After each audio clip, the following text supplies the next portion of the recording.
Right, let's go ahead and call the Senate to order. Sergeant Arms will please secure the chamber doors. Members, please take your seats. Madam Clerk, please call the roll. Mr. President. All right, Senators, I am so incredibly pleased to welcome Senior Pastor Ebony Harvin of New Solid Rock Pentecostal Church, guest of the distinguished senator from the 46th District, and one of the most wonderful humans will be doing our invocation this evening. So please rise for the invocation. Amen. Blessings. Father God, we come to you on this 5th day of February to say thank you. Lord, we welcome you amongst us today and celebrate the gift of life that you have lavished upon each of us. We ask on this day you would open our ears so we may hear your voice, and open our minds so that we may receive your eternal wisdom. Father, you teach us to lean not unto our own understanding, but all our ways acknowledge you, and you shall direct our path. We ask that you bring unity and peace amongst the leaders and the people, that they may work together for the betterment of the country.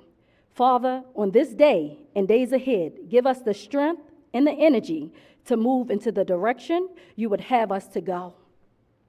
Lord, we are requesting your blessings in our decision making. We are asking for you to protect us all from seen and unseen danger. And we will forever give you praise and honor. Amen. And if senators don't mind, if we would journalize the wonderful invocation, Pastor Harvin and I have spent many a day together doing. She does the Lord's work. I try to watch from afar here, and she's just truly a remarkable human doing incredible things in our community. We've spent a number of days, and actually just most recently has joined the Thrive University program. So I'm so thankful for her, everything that she's been able to do, and is joined by her daughter. Welcome. Thank you for joining us today, and we're just so thankful that you're here. Thank you. All right, senators. Has everyone recorded their presence in the chamber? All right, let's see. We're having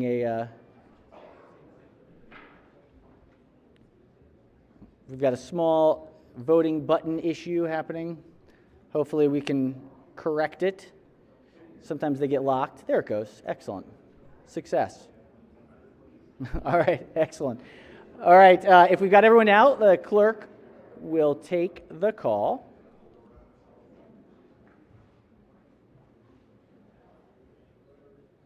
As we're waiting. Excellent. With 45 members in the chamber and a quorum being present, the Senate of Maryland is now in session. We have lots of guests this morning for a number of important recognitions. Let's begin with the senator from the 23rd District. Has a presentation for the, if we have guests? Excellent.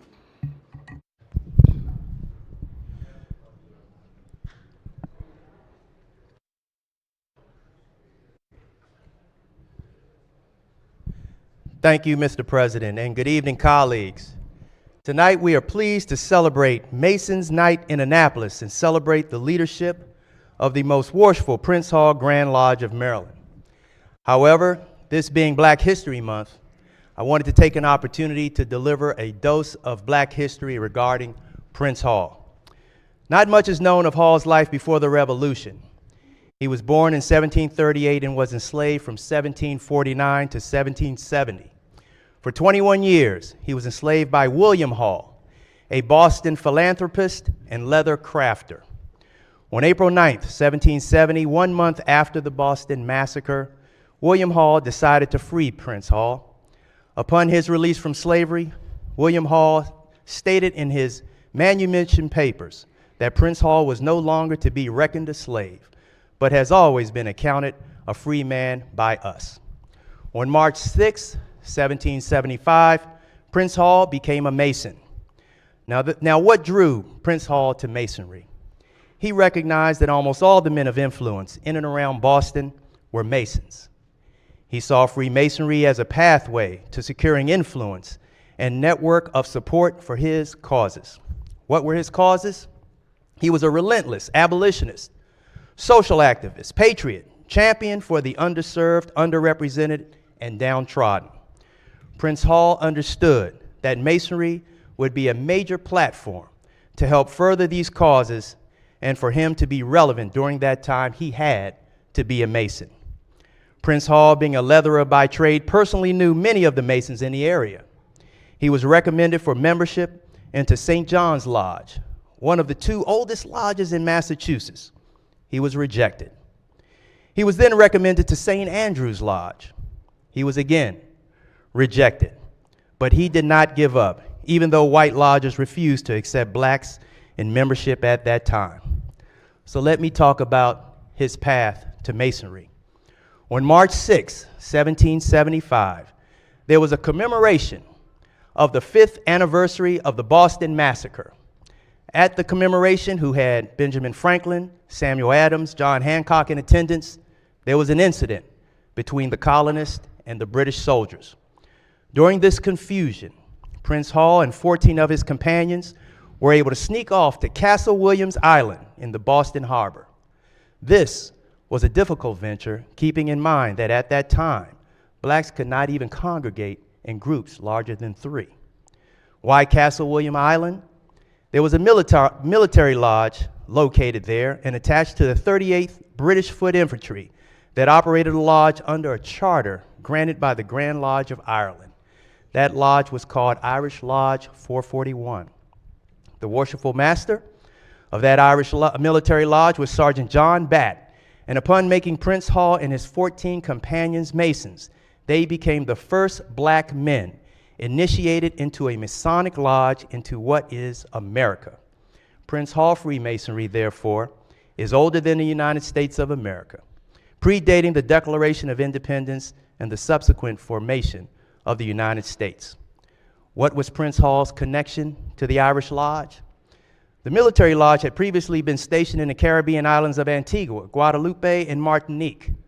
And there were black men from those islands recruited and first sent to England, to Nova Scotia, and then to the English colonies. It is believed that Prince Hall came to know some of these black soldiers, and this is the basis for his contact with John Batt, who was the sergeant of that regiment. In 1776, the Irish Military Lodge leaves Boston, shortly after the start of the American Revolution. On July 3rd, 1776, Prince Hall and his brothers were given a permit from the Grand Lodge of Ireland to start African Lodge 1, which became the first black Masonic lodge in the colonies, and Prince Hall was elected as the worshipful master of that lodge. The permit, however, was very restrictive. The lodge could meet, but they did not have the authority to grow or induct new members. Prince Hall would later apply to the Grand Lodge of England for a charter which was granted on September 29, 1784, and the lodge became known as African Lodge 459. How was Prince Hall described? Often referred to as a man of exceptional ability, a man highly esteemed and trusted by the leaders of the patriotic cause in Boston. Charles F. Howard, author of Minutemen and Mariners, True Tales of New England, describes an incident where Prince Hall was described as a tall, lean Negro. Of great dignity, he always carried himself with an air of one who ruled many. The description continues that he was thought by some observers to be of royal African blood, descending from kingly ancestors deeply respected by all of African descent. And finally, Dr. Jeremy Belknap, in a letter to Benjamin Rush of Philadelphia, states, Prince Hall was primus inter pares of the blacks in the town, designating Prince Hall as the leader of the black community in Boston. And that means the first among equals. After becoming a Mason, what else of significance did Prince Hall do? 3 months after being made a Mason, he petitioned John Hancock and Joseph Warren, who were the heads of the Committee of Safety of the Colonies, on behalf of free black men in Boston for permission to join the then standing army. The petition was denied. On July 3rd, 1775, Prince Hall petitioned George Washington to permit black men to enlist in the Continental Army. Like most Southerners, Washington did not want blacks in the Army and issued orders that neither Negroes, boys unable to bear arms, nor old men could enlist in the Continental Army. By year's end, however, with new recruits urgently needed, and numbers of free blacks wanting to serve, he would change his mind, and in a landmark general order, authorize their enlistment. You see, by the close of summer, with increasing losses from disease, desertion, and absence, the Army was in serious decline. The patriotic fervor that sent thousands of soldiers in late April and May was hardly there any longer. The Army was doomed to disappear entirely in a matter of months, as troops only signed on to serve only until the end of the year. Expected to be a short campaign, Washington saw funds dwindling, supply shortages, and as the fall and winter approached, that farmers who enlisted wanted to go home. Washington had to make this great decision, as he knew that the British wanted to hang him as a traitor. Washington realized he needed these black men to win this war. Then men Prince Hall approached him about. Now the question we all must ask, if we asked George Washington this question, did Black lives matter? What would he say? Today I'm proud to say that 1 in 4 of the brave soldiers who sacrificed for the founding of this country look like me. And this is all attributable to Prince Hall. On January 13th, 1777, Hall petitioned the Massachusetts legislature to free all enslaved people in Massachusetts. He was described in the Atlantic Journal as the first American to publicly use the language of the Declaration of Independence for political purpose other than justifying war against Britain. March 2nd, 1784, Hall petitioned the Grand Lodge of England and received the only Masonic charter ever issued by the Mother Grand Lodge of the world to a Masonic group in North America. November 26, 1786, Hall offered the services of the members of the African Lodge No. 1 to keep the peace during Shays' Rebellion. January 4th, 1787, Hall petitioned the lecture to support a return to Africa movement. This was to combat the difficulties in securing equal rights for free blacks in the city of Boston. In 1778, Hall again petitioned the legislature for education of black children. He wrote in the petition, blacks were taxed as whites were, and that they were in compliance with their proportional share of taxes and as payers of their equal parts. Blacks were entitled to their proportional share of educational privileges, but were not receiving such from the 3 schools in Boston. This petition was ignored. In 1786, he petitioned for a school to educate blacks. The petition was approved, but no school provided. After repeated attempts with no success, Prince Hall began educating children in his own home. Eventually, this school would be called the African School. And if anybody wanted to do a search on the oldest school to educate black kids, it'll say Dunbar. But I tell you, almost 100 years earlier, there was a Prince Hall. In 1799, Hall petitioned to license a teacher for black children. The petition was granted, but the school had to pay their salary. The parents had to pay 12.5 cents per child per year. Finally, taking a step back in 1788, there was a group of Boston enslavers who were kidnapping free blacks, boarding them on ships and taking them to distant places to sell them as slaves. Hall sent a petition to the legislature describing the breakup of families and the inability to seek jobs for fear they would be kidnapped and sold into slavery. He asked, "Do us that justice that our present condition requires," and continued. And this petition was published in newspapers in Virginia, New York, Pennsylvania, and Vermont. Prince Hall helped to define this country's values in challenging the principles of democracy, civil rights, and equality during the founding of this nation, and arguably the first to organize black citizens to educate African American children in this country. It has been said, before there was a king, there was a prince. Before there was an NAACP, there was African Lodge No. 1. Before there was an Urban League, there was African Lodge 459. Prince Hall died in 1807 at the age of 72, and his legacy has influenced civil rights leaders, religious leaders, and political leaders both here and abroad in all fields of human endeavor. In civics, Julian Bond, Thomas Bradley, Medgar Evers, Jesse Jackson, Charlie Rangel, and Kwesi Mfume. In education, W.E.B. Du Bois, Benjamin Mays, Charles H. Wesley, and Booker T. Washington. In exploration, Matthew Henson. In labor, A. Philip Randolph. In law, Thurgood Marshall. And here in our own chamber, as members of Prince Hall Free and Accepted Masons, Mr. President, permission to use the senators' names. Senator may proceed. In addition to myself, we have Senator Antonio Hayes, Ben Brooks, Arthur Ellis, and we also have Delegate Mike Rogers. The first Grand Lodge was started in Maryland in 1845, and through an amendment to the Articles in 1945, the name was changed to the Most Worshipful Prince Hall Grand Lodge of Free Accepted Masons in Maryland. We are pleased this evening to be joined today by the 27th Grand Master of the Prince Hall Grand Lodge of Maryland, the Honorable Noel C. Osborne, who is joined by his wife, Sister Adele Osborne. And we are also joined by the Deputy Grand Master, the Honorable Kevin Barney, who is joined by his wife, Sister Joanne Barney.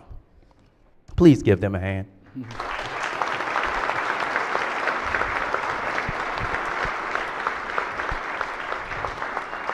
Thank you, colleagues. We are also joined by a few leaders in Masonry across our state and the local leaders of lodges here in Maryland.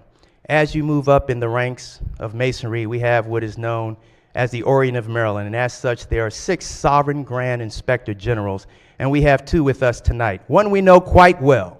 He was last year's recipient of the First Citizen Award. The Honorable Larry Gibson is with us tonight.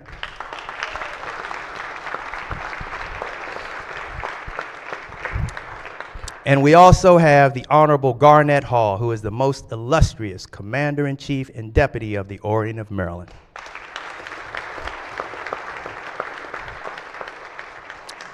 We also have with us this evening Willard Beach, Regional Deputy Grand Master of the Southern Region. Harold Robinson, Deputy Grand Master. And Worshipful Masters past and present, William Bryan Simmons, Cleveland McDowney, Miles Rogers, Paul Johnson, Sheffield De Silva, and Roland Shelby. And I want to take this opportunity to thank those instructors of the Northern and Southern Lodge of Instruction of Prince Hall Grand Accepted Masonry who helped me put together tonight's remarks. Will the members of the Prince Hall family in the gallery please stand and be recognized? Please give them a hand.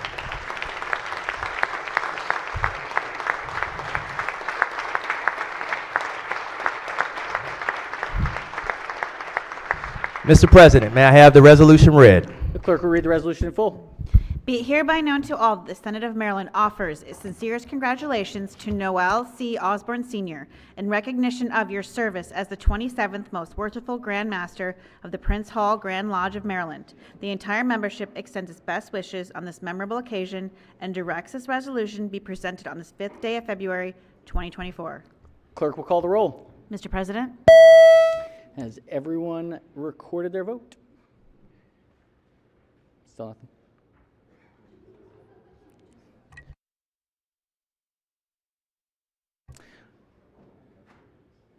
All right, the clerk will take the call.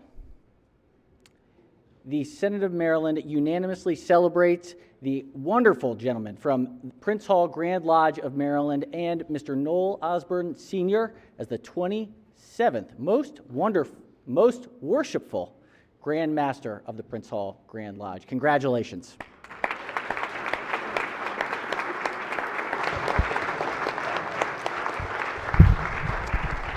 Chair recognizes the senator from Montgomery County. Mr. President, thank you very much. I move to have the distinguished senator's remarks journalized not only as a testament to African American history, but to American history. Well said, and without objection, we will certainly journalize the remarks. The senator from District 40 is giving a quiz later, is what he's told me. No, it's a pleasure. Thank you all for joining us tonight. Thank you for your work. Thank you for your engagement in the community. You all are doing some of the greatest work out there. Thank you. All right, we have another, good to see you. We've got another group of guests joining us, and we have another presentation. These are students from around the state who are joining us.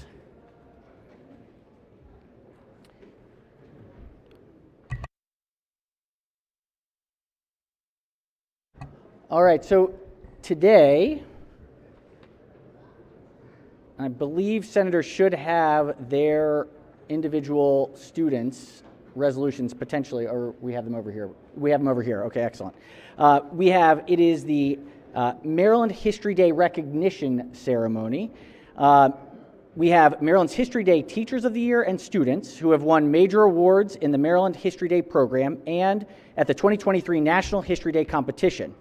We are pleased to be joined here tonight with Lindsay Baker, Executive Director of Maryland Humanities. Is Miss Baker back there? I think she's going to join us with the teacher potentially. For those of you who are not aware, Maryland History Day is a year-long educational program run by Maryland Humanities for students and teachers in grades 6 through 12. There's 27,000 students throughout Maryland who showcase their impressive knowledge of history through research papers, performances, exhibits, documentaries, and websites. For those of you who've had the chance to see it, it is always remarkable what these young people are putting together every year. It truly is incredible. The General Assembly annually supports the History Day through funding of the Maryland Humanities, an educational nonprofit organization that serves our entire state. And we are going to ask the clerk to please read the names of each of the winners. They will join us, and we will do a initial resolution at that point, and then we'll have the Teacher of the Year join us after that. Madam Clerk. Sarah Abigail Giroux, the Bryn Mawr School. Laura C. Civilico, Poolesville High School. Isaac Kofi Moyet, Loyola Blakefield. Daniel Long, Loyola Blakefield. Zion Zachary, Loyola Blakefield. Diana Ince, Eastern Middle School. Rebecca McCracken, Eastern Middle School. Charan Bala, River Hill High School. Cora Wood, Long Reach High School. Ria Bassett, Poolesville High School. Kina Owasu, Poolesville High School.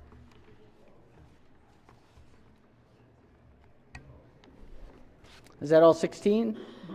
All right, if we can scoot a little over center yourself, we're going to do a quick picture here. And if we could, Madam Clerk, if we could read the resolution in full, we're going to vote on all of our winners in one group. Be it hereby known to all that the Senate of Maryland offers its sincerest congratulations to the National History Day honorees in recognition of your achievements as finalists in the 2023 National History Day competition. The entire membership extends its best wishes on this memorable occasion and directs this resolution be presented on this 5th day of February 2024. The clerk will call the roll. Mr. President? Has everyone recorded their vote? If so, the clerk will take the call. To the extremely talented young folks, the finalists for the 2023 National History Day, the Senate of Maryland unanimously congratulates you. Well done.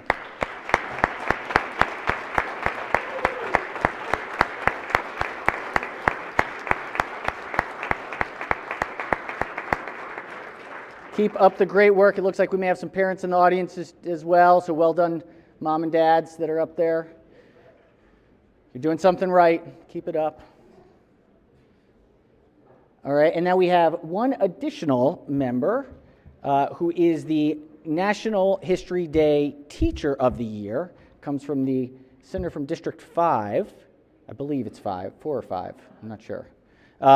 If we could please welcome her to the front. Madam Clerk, if we could please read the resolution in full. Be it hereby known to all that the Senate of Maryland offers its sincerest congratulations to Denise Kreslin, North Carroll Middle School, in recognition of receiving the 2023 Maryland History Day Middle School Teacher of the Year. The entire membership extends its best wishes on this memorable occasion and directs this resolution to be presented on this 5th day of February 2024. The clerk will call the roll. Mr. President?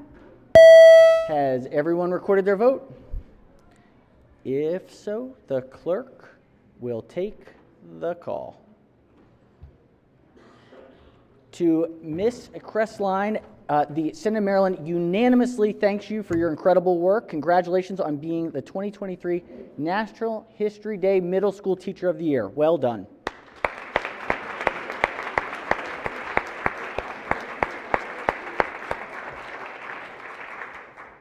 Excellent. As a former history teacher, I appreciate you enormously. Thank you, thank you, thank you. All right. Busy start here. So I apologize for being a bit flustered. I think that the governor is waging psychological warfare with the Department of General Services.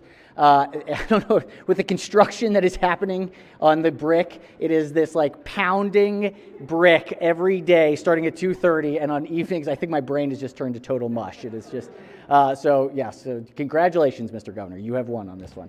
No, in all seriousness, it has been tense. Let's see, we have other guests to introduce. Chair recognizes Senator from Montgomery County. Thank you, Mr. President. Tonight was District 18 night in Annapolis. Let me start with a thank you to you, Mr. President, and your staff with DLS in our usual swing space. You've allowed us to go off campus. This was my first time taking advantage of that, so I appreciate it. My constituents, most of all, appreciated it. We had a lovely evening at Red Red. So I'd like to introduce them in the gallery above the President, constituents from District 18 in Montgomery County. Please stand up. Welcome to the districts from District 18. Thank you all for joining us today. Chair recognizes the co-chair of the Protocol Committee. Nope. Not this one. Yep. Thank you, Mr. President. I have some guests with me this evening. If they could just please stand up. This evening at Government House, the First Lady was hosting a military spouse networking event in conjunction with Hiring Our Heroes. And I have actually a dear friend of mine, Mary Redding, who is with us, who's the founder and President and General Counsel of Vetrix Group. Samantha Armstrong, Senior Director of Vetrix Group, Jennifer Pilcher, Founder and CEO of Strategic Military Communications, who are with us.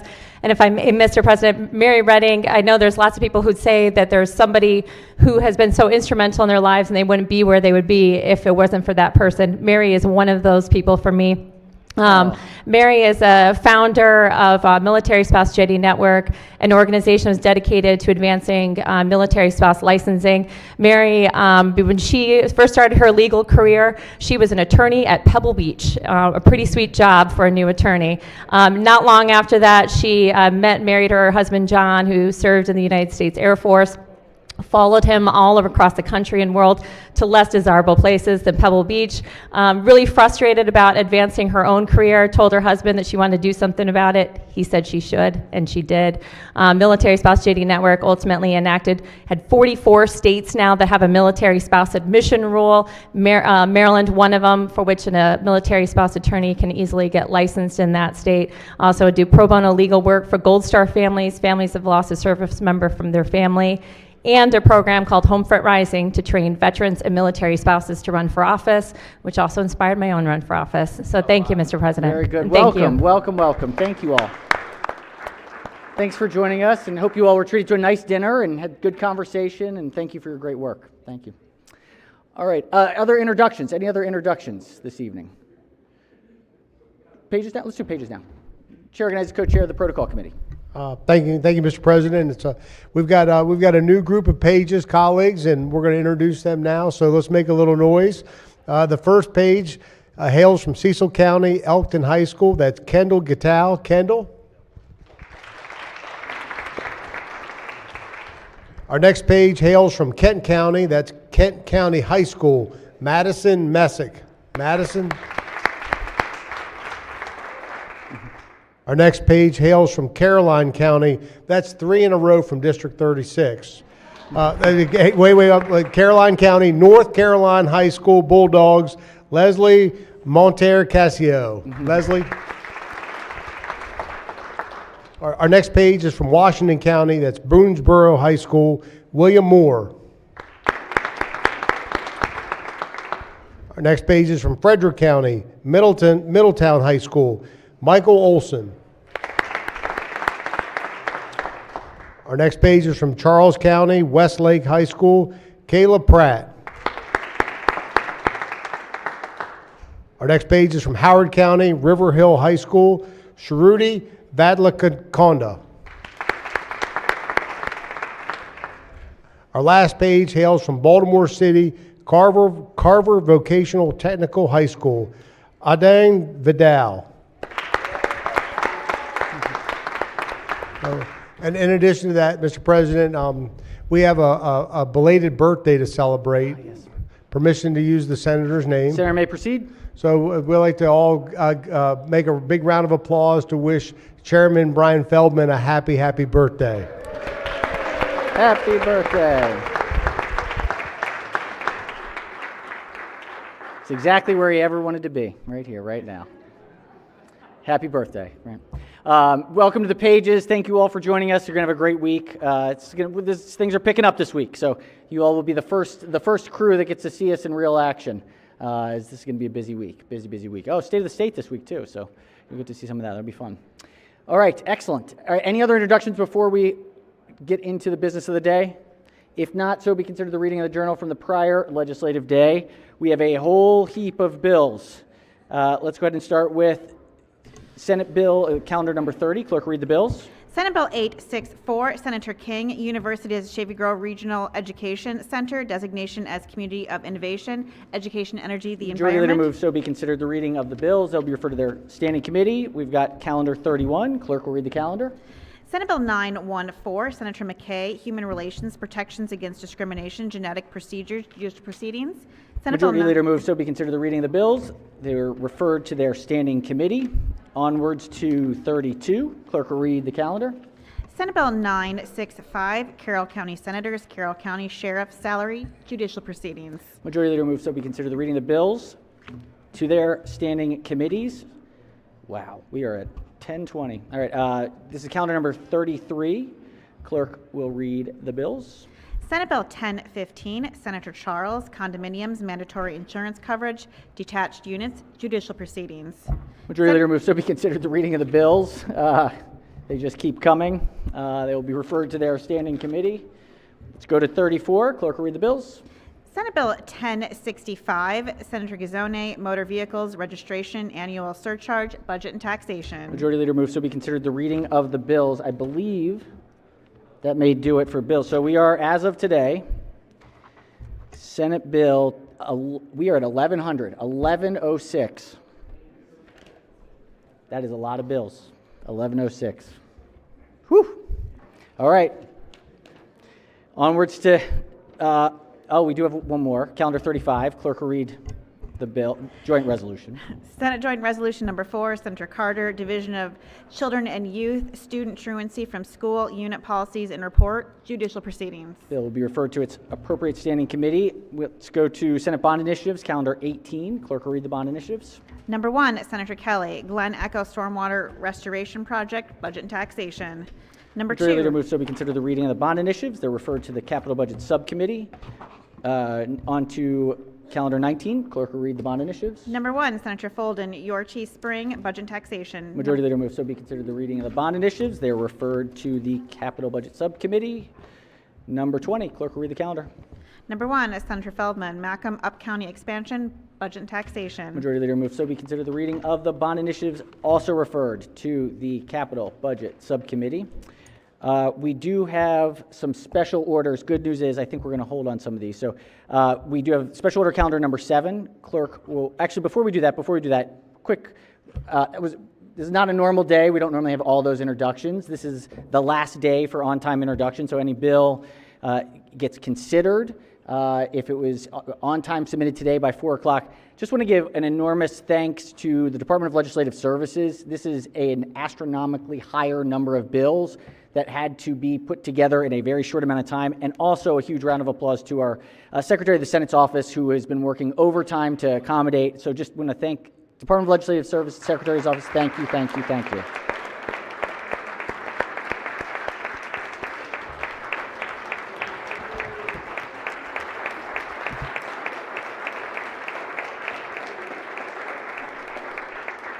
A well-deserved standing ovation to those listening on the squawk boxes. Actually, I guess it's not really a squawk box anymore. But, you know, on the video stream, that we are very, very appreciative. Chairpersons, we'll see whether we get a standing ovation later in the year after what happens with all these bills, to be determined. On special order calendar number 7, clerk will read the report. Executive Nominations Report Number 1. The question is, will the Senate advise and consent to the nomination of the executive? Chair recognizes the chair of the committee. Thank you, Mr. President. I'm going to ask that we special order this for one more day until tomorrow. All right, Senators move to special order till tomorrow. Any objections? Without objection, the report will be special order to the appropriate time tomorrow. We've got third reading calendar number 5. Clerk will read the bill.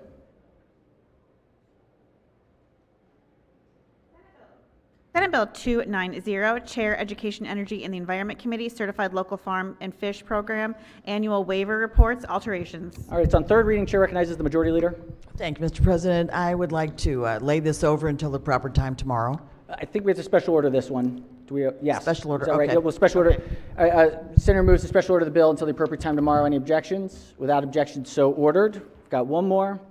This is calendar number 6. Clerk will read the bill. Senate Bill 302, Chair, Education, Energy, and the Environment Committee, Commercial Northern Snakehead License Gear. All right, this one is on third reading. Chair recognizes the Majority Leader. Thank you, Mr. President. I would like to special order this one until the proper time tomorrow. Majority Leader moves to special order the bill to the appropriate time tomorrow. Any objections? Without objection, so ordered. We have a couple folks missing that are able to be here tomorrow, so if we can avoid missing votes, that was the hope there. All right, that does it. Desk is clear. We are officially, all of the bills that are in. We are in the full swing of things now. So let's see, any committee announcements? Finance, EEE, Budget and Tax, JPR? Nope. Any other announcements from standing committees, select committees, caucuses? Chair recognizes the chair of the Democratic Caucus. Thank you very much, Mr. President. The Senate Democratic Caucus will be meeting in person tomorrow at 9 a.m. in the Senate Majority. 9 a.m. Chair recognizes 9 the a.m. Minority Whip. Thank you, Mr. President. The Senate Republican Caucus will be meeting promptly at 8:30. But please be prompt. This isn't a joke. Please be prompt at 8:30. And also, Mr. President, I've been authorized by our Grandmaster here, Senate Minority Leader. We are willing to help collate some of these bills and help legislative services decipher which bills should be put together and which bills shouldn't. We're always willing to help, Mr. President, as you know, in a bipartisan way. Thank you, Mr. President. Appreciate that offer, sincerely. Yes, thank you. Wonderful. All right. Any other announcement? Yes, Chair recognizes Senator from District 7. Thank you, Mr. President. Colleagues, I just want to get up and talk about the Polar Bear Plunge. We did it on Friday. It was fantastic. There are several of us from the Senate that did it. Myself, Senator District 6, District 29, District 38, District 17, and the President himself. Along with the President, some of his staff was there. Unfortunately, I will say that I know members of our Judiciary Committee were trying to make it, but they were voting, so you were there in spirit. You were? Well, we didn't see you. I apologize. Also, the Senator from Baltimore City. But we did have members of the Senate President's staff that were there. They went in, as well as Secretary of the Senate's office. 4 of them went in. 2 stayed back to man the fort here. But I will let you know, it was very cold. As we went out there, you got to go about 50 feet. You got some police out there in dry suits. You give them a high five. While we were all out there freezing, you were all represented by the Minority Leader who stood bravely on the shore and watched us, cheered for us, got us back. It was great. But I will say one thing, it's for the athletes. I thank you those who donated. Sir, thank you. Chairman, Vice Chair. But the Senator from District 38 called me over the weekend to let me know that Senator Peters' family appreciated it. We're very thankful. And actually, we had T-shirts done. The Secretary of the Senate's office said SOS with a life ring, Secretary of the Senate's office. But we had Senator Douglas J.J. Peters' legislative plunge. We have about, I think, 10 T-shirts left. The family's asked for them, so we're going to donate them. So the Senator from District 38 will take care of that. But again, for those of you that went, thank you. Those that donated, thank you. Hope to see you guys next year for it. Well said. Well said. Well done. Excellent. And thank you, Senator, for helping to organize everything, too. Thank you, thank you.